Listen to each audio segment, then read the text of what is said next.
Entends-tu la voix du Seigneur, la voix du berger qui parle dans ton cœur? Oui, il est en toi. Alléluia. Fais quelque chose dans ma vie. Quelque chose dans ma vie. Quelque chose dans ma vie. Seigneur, fais quelque chose dans ma vie. Un miracle dans ma vie. Quelque chose dans ma famille, mon roi. Fais quelque chose dans ma famille. Opère un miracle dans ma famille. Seigneur Jésus, visite ma famille. Oh Dieu.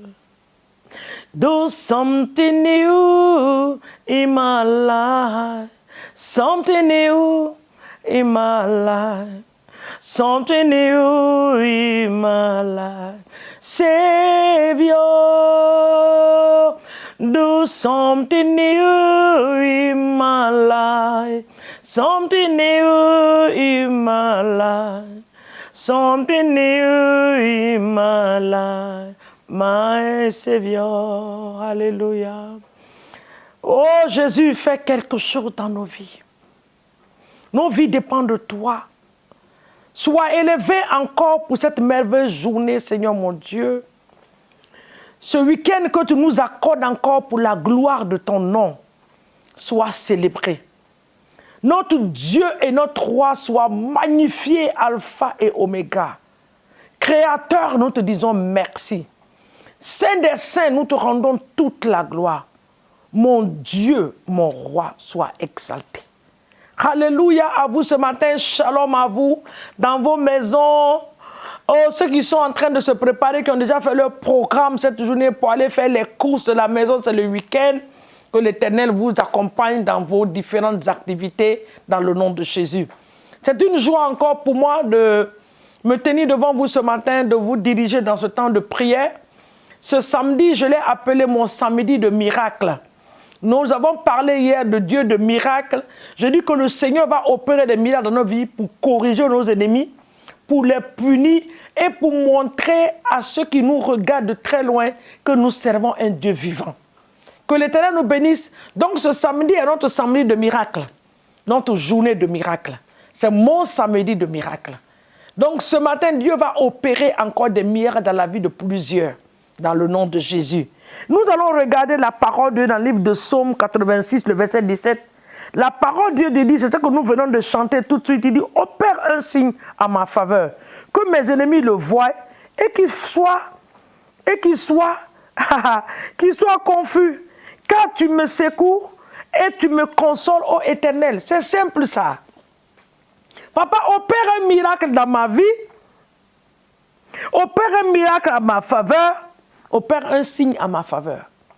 En mon samedi de miracle, papa, je demande un miracle. Il faut demander. Dieu sait que tu as besoin d'un miracle, mais tu dois demander. Seigneur, viens opérer un miracle dans ma vie. Que mes ennemis le voient. Ce n'est pas nous qui le disons, c'est la parole de Dieu qui dit. Et qu'ils soient dans la confusion. C'est-à-dire, ce matin, ils vont se réveiller. Ils vont te regarder, ils vont dire, mais attends. Nous, on pensait que ce matin, il allait être dans le lit, en train de passer la journée, la coucher, en train de dire, j'ai mal par-ci, j'ai mal par là. Mais non, on te voit bien jolie, tu es en tenue de sport, en train de prendre ta voiture pour sortir. L'ennemi est dans la confusion, tout ça, il ne sait pas ce qui se passe. C'est un miracle que Dieu a opéré. Ils ont programmé ce qu'ils ont programmé, mais on te voit autrement. Seigneur, viens opérer un miracle dans ma vie. Tu es un Dieu de miracle. Il est un Dieu de miracle. Opère un signe à ma faveur en cette journée. Que mes ennemis le voient et qu'ils soient confus dans le nom de Jésus. Opère un miracle. Opère un miracle dans la vie de mes enfants. Opère des miracles. Dans la vie de mon mari, dans la vie de ma femme, opère un miracle. En cette journée, dans notre congrégation, opère un miracle. Dans la vie des jeunes, opère un miracle. Dans la vie des femmes, opère un miracle. Dans la vie des hommes, opère un miracle. Même dans la vie des enfants, Seigneur, opère un miracle. Tu es un Dieu de miracles. Nous voulons voir ton miracle. Nous voulons expérimenter tes miracles. Nous voulons toucher le miracle de Dieu et parler de cela. Parce que nous servons un Dieu de miracle. Tu n'es pas mort, tu es vivant. Le Dieu capable de... L'ennemi peut, le diable peut imiter Dieu, mais ne peut jamais le faire comme notre Dieu. Ça, c'est clair.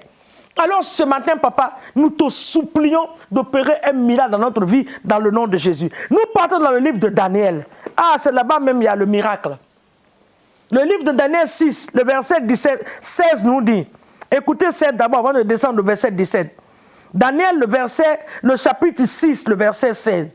Alors le roi donna l'ordre qu'on amena Daniel et on le jeta dans la fosse au lion. Le roi ne voulait pas, mais il était obligé de faire. Le roi prit la parole et dit à Daniel, oh j'aime ça, puisse ton Dieu que tu sers avec persévérance te délivrer. Ce matin, l'Éternel des armées va délivrer une famille. Il va délivrer une personne. Le roi dit, ton Dieu que tu sers avec persévérance, que ce Dieu-là te délivre de la fosse au lion. Toute force dans laquelle tu as été jeté, ta destinée a été jetée, la main de Dieu va se manifester pour secourir cela. Dans le nom de Jésus. Que le miracle de Dieu fasse ce matin, amener les choses qui ont été enterrées, les choses qui ont été jetées dans les fosses, reviennent ce matin dans le nom de Jésus. Que le Dieu de miracle se manifeste. Daniel a dit, il dit, on apporta une pierre, on l'a mis sur l'ouverture de la fosse pour ne pas que Daniel puisse s'échapper. Et le roi la scella de son anneau et de l'agneau de ses grands, afin que rien ne puisse changer à l'égard de Daniel. Mais quelque chose s'est passé. Le Dieu de miracle s'est manifesté. Au verset 20, il dit, le roi ne pouvait pas dormir. Parce qu'il sait que le Dieu que Daniel sert est un Dieu vivant. Il ne pouvait pas dormir. Au verset 20, il dit, en s'approchant de la fosse, il appela Daniel d'une voix très triste. Le roi prit la parole et dit à Daniel, Daniel, serviteur du Dieu vivant, ton Dieu que tu sers avec persévérance a-t-il pu te délivrer des lions? Daniel a répondu, oui Seigneur, mon Dieu que je sers avec persévérance a envoyé son ange pour fermer la bouche des lions. Cette journée est ta journée de miracle. La bouche des lions sera fermée te concernant en cette journée. Le roi a dit, le Dieu que tu sers avec persévérance. Dans le quartier, on dit, oh, voici les chrétiens, voici eux là. Dans ta famille, on dit, depuis qu'il a donné sa vie à Jésus là, on ne comprend plus rien. Le Seigneur va opérer un miracle qui va fermer la bouche de ceux qui te critiquent derrière. Cette journée est ta journée de miracle. Demande un miracle et Dieu va opérer ce miracle-là dans ta vie, dans ta famille, dans le nom de Dieu. En le demandant, je déclare que ton Dieu, mon Dieu, va t'exaucer au nom puissant de Jésus-Christ de Nazareth que nous avons prié. Amen. Le Dieu de miracle opérera un miracle. Seigneur, opère un miracle en notre faveur. Opère un signe en notre faveur en cette journée pour la gloire de ton nom, dans le nom de Jésus. Merci pour le culte de dimanche dans nos différentes localités, dans nos différentes congrégations. Nous remettons les cultes entre tes mains. Que ces cultes-là glorifient le nom de Jésus.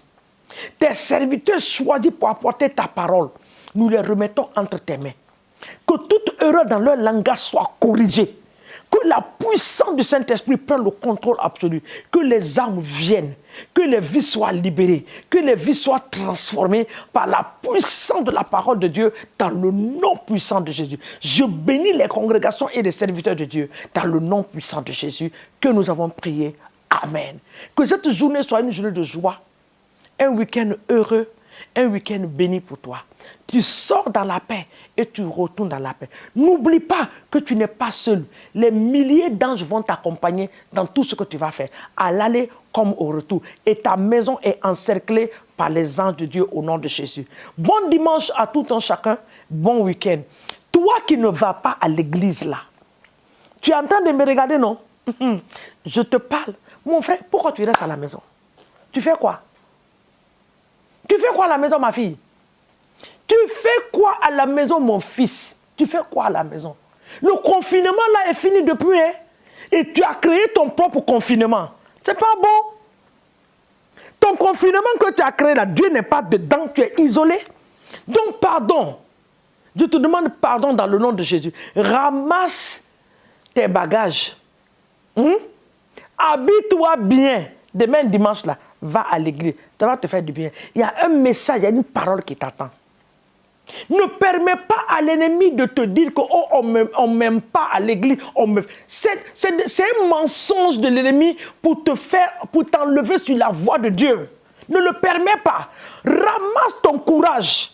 Prends ton courage. Ça peut-être dire prends tes bagages. C'est-à-dire le courage là c'est un bagage. Tu le ramasses. L'audace. Prends ça. Habille-toi et viens adorer ton Dieu. Demain je t'attends à l'église.